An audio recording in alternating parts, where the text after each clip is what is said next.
Hola, chaps. Mr. Turek here. I want to talk in this episode a bit more about a mass on a spring and also show you how the equation for a pendulum was derived. So, in the previous episode, I had drawn a ceiling, a spring, a mass hanging from the spring, and we established several equations. How you calculate the spring constant, how you calculate the angular frequency, the frequency, and the period. So, pull out your calculators and let's see how well you do. I have an old house spring, a relatively weak one, and I had measured previously that it stretches 5.8 centimeters when a 20 Newton force is hung from it. At least that's what the scale on it says. So calculate, please, what would be the spring constant under these conditions. Go ahead and just pause the video and then resume as soon as you're ready. What is the spring constant? Well, the spring constant is calculated by taking the force being applied to stretch the spring and dividing that by the distance that the spring stretches. So 20 newtons divided by 5.8 centimeters after you convert them to 0.58 meters works out to 340 newtons per meter. My next question would be, what is the weight of a 250-gram mass that is hanging from this spring? Again, pause it, calculate it, and now let's resume. This is from Newton's second law, F equals ma. In this case, the a is the acceleration due to gravity here on the surface of the Earth. So the force of gravity, the weight, is equal to m times g. 250 grams converts to 0.250 kilograms. And we're on planet Earth, allegedly, so the acceleration is 9.80 meters per second squared, and the resulting weight or force of gravity is 2.45 newtons, which I'm going to round up and call it 2.5 newtons. So if I were to take this spring with its spring constant of 340 newtons per meter and this mass of 250 grams and hang it from that spring, pull it down and let go of it, what would be, calculate please, what would be the angular frequency that's in radians per second? What would be the frequency in cycles per second or hertz? And what would be the period of oscillation for this particular mass hanging from this particular spring? This is the stronger of the two old house springs that I was hanging here in my office. So pause it, calculate please. Okay, here we go. For the angular frequency, it is the square root of the spring constant divided by the mass. The spring constant is 340 newtons per meter. The mass was 0.250 kilograms, and therefore the angular frequency is 37 radians per second.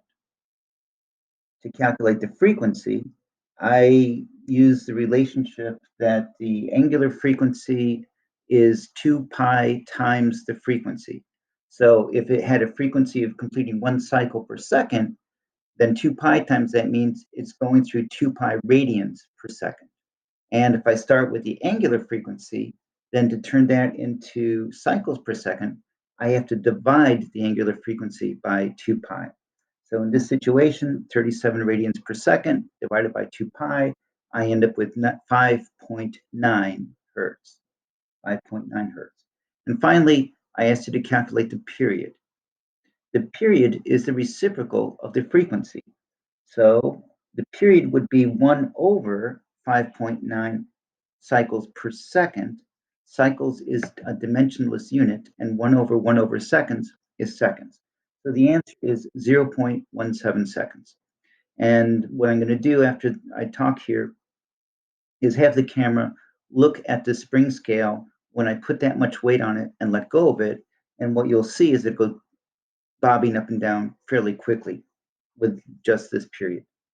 So my next question would be, what if I wanted to have this stronger old house spring scale bob up and down with more or less the same frequency as the weak old house spring that I used in the previous episode? Well, I did a little further measurements with the weak Ohlhouse spring. When I measured it with a ruler, it said 5.8 centimeters corresponds to 5 newtons, and that worked out to a spring constant of 86 newtons per meter. But when I let go of that 250-gram mass that I hung on the spring and timed how long it took for it to oscillate up and down, I measured that it actually took 0.355 seconds to complete one cycle. So, working from that observation, I calculated that the real spring constant was 78 newtons per meter instead of 86 newtons per meter. That's a difference of 9%. And it's understandable that the spring would become weaker over time. It's been in our science building for several decades already, and it's natural that the spring would become weaker over time. But given that I observed that the period of oscillation was 0.355 seconds for the weak Ohlhouse spring, if the stronger spring hasn't degraded over time, if its spring constant is still 340 newtons per meter, then my last question is, so what mass should I hang from this spring so that I end up with the same frequency of oscillation, the same period of 0.355 seconds that I observed when I'd hung a 250-gram mass off of the weak Ohlhouse spring. So calculate, please. I see you're not actually pausing it very much. All right, so for my solution, I said, well, the angular frequency times the period is equal to 2 pi. For me, it's easier to remember the formula that way. This says, okay, when I've gone through one complete cycle, that's capital T, I've gone through 2 pi radians. So omega T equals 2 pi. That means omega is 2 pi over the period, and the period I said was 0.355 seconds. So this works out to 18 radians per second. Now, what I wanted to calculate is how much mass should I hang from the spring. First, I had to get omega, the angular frequency. Next, I plug that into the formula that says angular frequency is the square root of the spring constant over the mass. Squaring both sides, solving for the mass, plugging in the values, I work out a solution of 1.1 almost kilograms total mass hanging from that stronger spring should give me about the same period of oscillation as the weak Ohlhouse spring that had only 250 grams of mass hanging from it. So what I want to do now is put in a little video clip showing these two springs, one with the 250-gram mass on the weak spring, and then put the heavier mass onto the stronger spring, and have you see that, well, it looks believable that the two of them have pretty much the same frequency under this condition. Now, there is a third spring, the Viking Junior, and that one is an extremely strong spring. In fact, I measured that it takes 25 pounds of force in order to stretch that spring by 5 centimeters. Now, I went and found a vise in my garage and a way to hang it from that spring. That vise I measured has a weight of 6.6 pounds.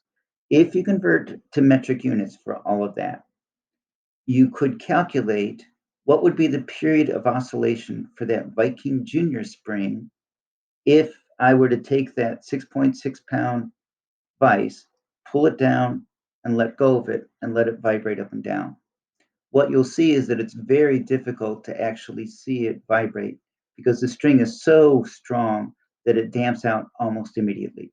But I'm going to close out that little video clip by trying to demonstrate it for you. All right.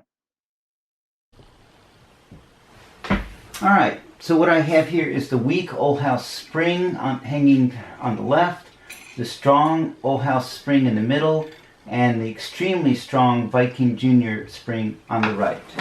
I have a 50-gram mass hanger, and onto this hanger I'm going to put a 200-gram mass, so this total mass is 250 grams. When I hang it from the weak Ohlhouse spring and pull it down and let go, you can see that it's oscillating up and downward, well,